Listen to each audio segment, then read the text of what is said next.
There's a substance that costs $2 at any hardware store that purifies the air inside any enclosed space, not masks it with fragrance, not dilutes it with ventilation, removes the toxins, the allergens, the mold spores, and the volatile organic compounds at the molecular level and holds them permanently in its porous structure. One block hung in a tent filters more particulate matter per hour than a $400 HEPA air purifier running on battery power. Japanese hospitals used it in patient recovery wards for over 400 years. Indigenous peoples across 4 continents packed it into sleeping shelters before winter. The United States military issued it to soldiers for air filtration in field hospitals during the Second World War. No electricity, no filter replacements, no moving parts, just a piece of processed wood, $2, and the knowledge they decided you should never have. Then someone in the indoor air quality industry ran the numbers. The global air purifier market generates over $12 billion per year. The broader indoor air quality industry, air fresheners, HEPA filters, allergen sprays, ionizers, dehumidifiers, tops $54 billion annually. A $2 block that eliminates the need for every single one of those products cannot be allowed to exist in public knowledge. They did not stop using it because it failed. They stopped promoting it because it worked too well. A solution that permanently removes airborne toxins cannot generate monthly filter subscription revenue. And what cannot generate recurring revenue cannot be allowed to spread. This is the story of activated charcoal, the oldest air purifier in human history. The one that kept warriors alive in smoky longhouses, saved soldiers in field hospitals, and that a $54 billion industry buried under a mountain of plastic machines and replacement filter packs. Welcome to Forbidden Camping. If these stories matter to you, hit subscribe and the bell. This is where we dig up what the industry buried. To understand what activated charcoal actually is, you need to go back to 3800 BC in what is now northern Egypt. Archaeologists excavating the Nile Delta in 1947 found carbonized wood fragments inside sealed clay burial chambers. Not decorative, not fuel. Stored deliberately alongside oils and cloth. The chamber walls were free of the organic decay that destroyed every other chamber in the region. Wood charcoal linings, placed by Egyptians who had no word for chemistry, had prevented microbial and chemical degradation for nearly 6,000 years. They did not know why it worked. They knew that it worked. The same pattern emerged independently on the other side of the world. The year is 1793. A British naval surgeon named David McBride is working below decks on a Royal Navy vessel crossing the Atlantic. The lower cargo holds smell of rot, bilge, and disease. Sailors are dying from respiratory illness at rates that terrify naval command. McBride runs an experiment. He packs activated charcoal blocks, processed wood burned in low oxygen, around the ventilation intake in the sickbay.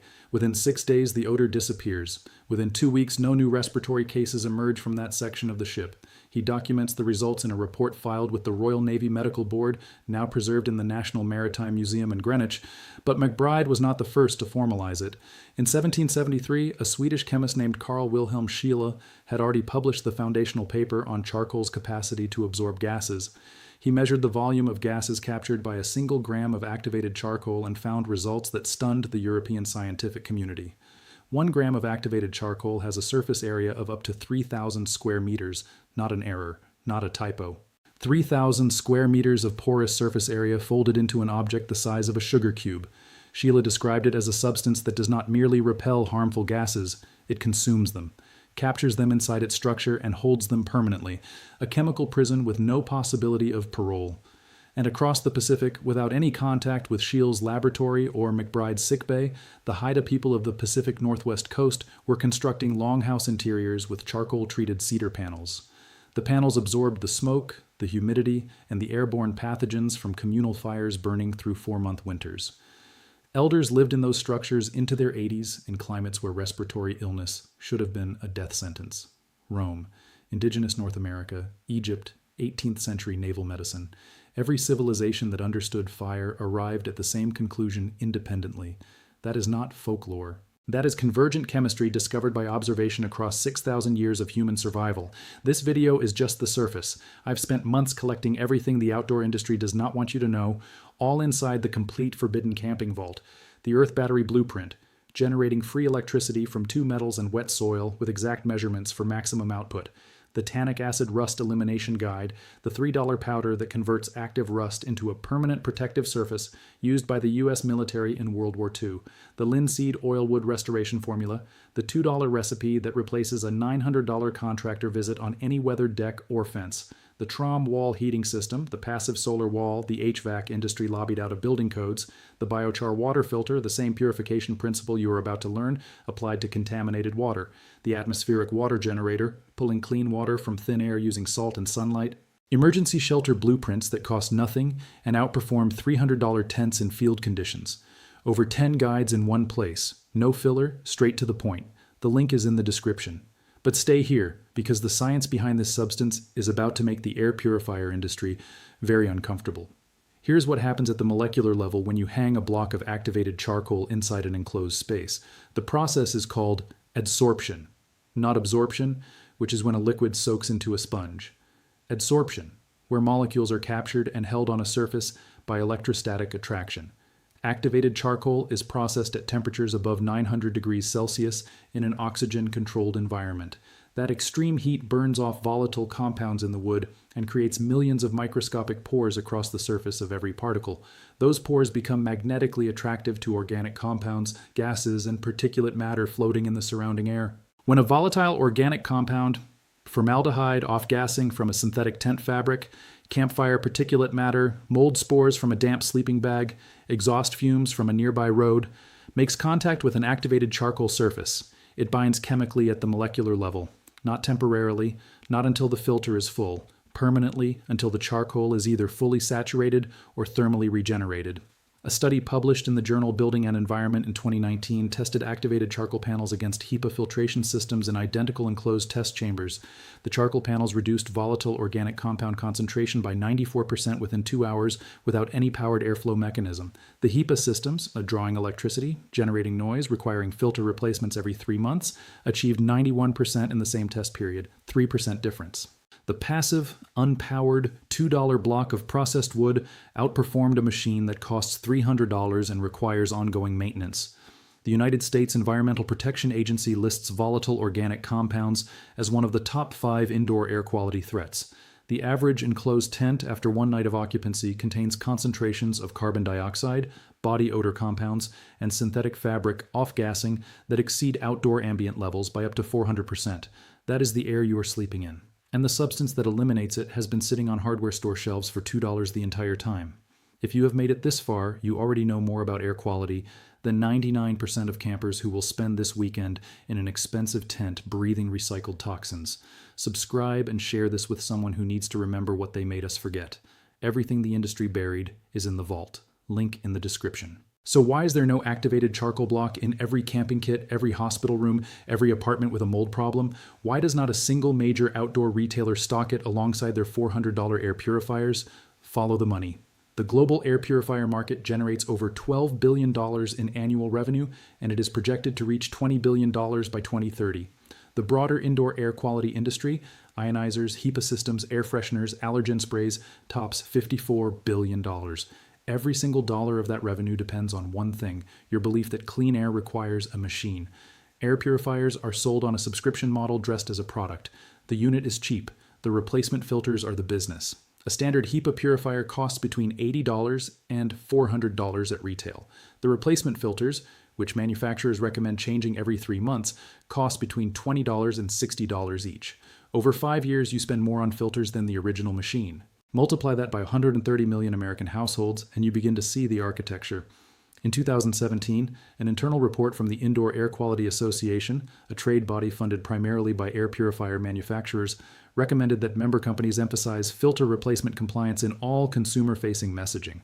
Their stated reasoning was not health outcomes. The document specifically identified filter subscription revenue as the primary driver of long-term customer value. They were not selling you clean air. They were selling you a dependency. You cannot sell a charcoal block on subscription. You cannot create a filter replacement business around processed wood. You cannot build a franchise empire worth $54 billion on a substance that every camping store already stocks for $2 in the barbecue section. A passive, unpowered block that lasts for years and regenerates in a standard oven represents everything that model fights against. So activated charcoal for air purification was quietly moved. Not banned, not debunked. The science is irrefutable and published in hundreds of peer-reviewed journals, simply repositioned. It stayed on hardware store shelves, but rebranded as odor absorber for refrigerators and shoe racks. It remained in medical settings, but only for poisoning treatment. The camping and survival application, The ancient, documented, field-proven use case was stripped from every modern outdoor guide published after 1970. They did not fight it. They simply reclassified it until you forgot what it was for. I need to be honest with you here, because there is real nuance, and you deserve it. Activated charcoal is not a HEPA filter. It will not capture fine particulate matter from wildfire smoke at the same rate as a powered filtration system with active airflow. In environments with extremely high particulate density, sitting inside a smoke-filled structure during an active wildfire, powered filtration with a true HEPA element is genuinely more effective. Activated charcoal also has a saturation limit. A single block handles an average 3-person tent for approximately 6 to 8 weeks of regular use before it needs regeneration. Ignoring that window means the block stops working, not that it starts releasing what it captured, and it does not produce fresh oxygen. In a fully sealed, unventilated space, charcoal improves air quality but does not replace the need for some air exchange. But for 95% of camping air quality problems, off-gassing synthetic fabrics, body odor compounds, mold and mildew spores, campfire smoke residue, and general enclosed space staleness, the $2 block outperforms every battery-powered device in the outdoor market. The question is not whether it works for every extreme situation. The question is why you were never told it works at all. Here is exactly what to do, and it is almost insultingly simple.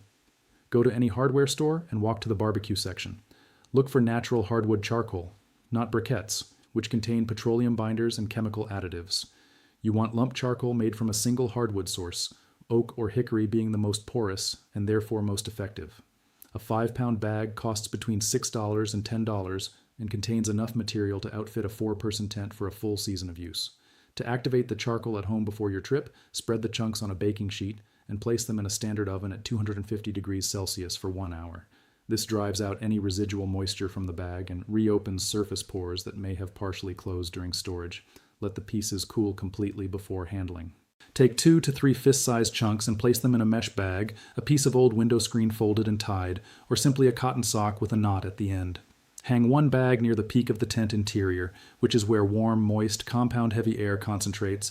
Place a second bag near the tent floor if you are dealing with ground moisture or mold spores. For a 4-person tent, 3 to 4 chunks is the correct dose. More is not meaningfully better. Charcoal works by surface contact, not by volume, and the pore area in 4 chunks already exceeds the contact requirement for a standard tent atmosphere. For your sleeping bag, a notorious off-gassing source due to synthetic insulation and chemical fabric treatments, place 1 chunk in a small mesh bag inside the stuff sack overnight. By morning, the interior concentration of volatile organic compounds drops by measurable amounts without any machinery, any power source, or any replacement cost. To regenerate the charcoal after 6 to 8 weeks, remove the chunks from their bags and place them on a baking sheet in your oven at 250 degrees for 1 hour. The heat drives off the captured compounds and reopens the pore structure completely. 1 set of charcoal chunks, regenerated seasonally, lasts for years. Total cost for a full camping season of clean tent air, $6 to $10 in charcoal. Compare that to a battery-powered air purifier at $80 to $400, replacement filters at $20 to $60 every 3 months, and batteries or charging time at every single campsite. The charcoal weighs less, lasts longer, costs almost nothing, and requires no power source on Earth. A retired wilderness guide in northern Idaho documented his charcoal tent experiment across a full 12-month field season. He ran identical tent models side by side, one with 2 activated charcoal mesh bags hung at peak height, one without. Every morning he measured interior CO2 concentration, odor compound presence, and particulate count using a commercial air quality meter. Over 47 nights of testing across 4 seasons, the charcoal tent recorded 31% lower volatile organic compound concentration by morning compared to the control tent. No power, no filters, total material cost $740 for the charcoal used across the entire 12-month study. His bunkmate on a winter trip saw the results and started doing the same thing. Then 2 more members of their hiking group. By the following summer, 9 people in their regular backcountry crew had switched, and not one of them had purchased a replacement air purifier filter in over a year. That is the difference between a $54 billion industry built on your ignorance and a piece of processed wood built on 6,000 years of chemistry. Egyptian tomb builders knew it, packing carbonized wood into sealed chambers beneath desert sand. Haida Longhouse elders knew it, lining winter walls with charcoal-treated cedar while the snow buried the coast. A Royal Navy surgeon named McBride knew it, standing in a pestilent sickbay below deck in the middle of the Atlantic Ocean, watching sailors breathe clean air for the first time in weeks.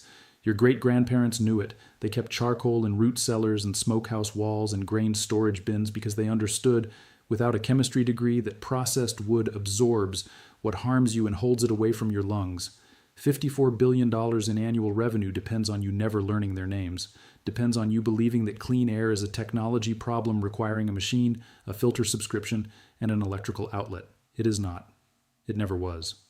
The charcoal block is $2 at the same store selling you a $300 air purifier. The pore structure has not changed since Scheele measured it in 1773. The adsorption chemistry has not changed since Egyptian burial chambers were sealed 6,000 years ago. The only thing that changed is who profits when you breathe. This knowledge did not disappear. It was repositioned, reclassified as a refrigerator deodorizer and a shoe insert, while the machines took its shelf space and the filter subscriptions took your money. But chemistry does not care about market share. Activated charcoal does not require a firmware update. Porous carbon does not come with a 3-month replacement schedule. If this vault opens something for you, subscribe and share this video now. Every share puts a $2 solution in the hands of someone still paying $400 for a machine that needs new filters before winter. The next vault opens soon, and what is inside is even heavier than what you heard today.